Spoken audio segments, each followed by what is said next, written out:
අලියා ඉන්නවා. මං හිතන්නේ මහා ඇතින්නයි මේ ලොකු අම්මලා පුංචි අම්මලා එකට යන්නේ. දැන් අලියා උතන නැහැ මං හිතන්නේ පිරිමි සතා.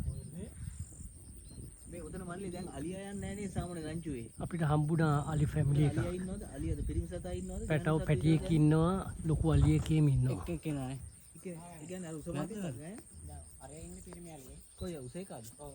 උතන උසේ කාද? කාලෙකට එක දෙන්න අර මඩ කිපෙන කාලේ තියෙනවා. ඔව් ඒ කාලෙට ඉතල. ජෙනීවා ගත්තද පින්තූරය? අනිත් කාලෙට ඌ ඈත් වෙලා ඉන්නේ. කාලේ තනියම ඉන්නේ. තනි අලියා කියන්නේ. ඔව් තනි අලියා. ඒක පැටවුත් එක නිතරම ඉන්නේ අම්මා. ඔව්. ඒ කියන්නේ යානිපත් තමයි වැඩි හරියට කන්ෆියුෂන් ගියා.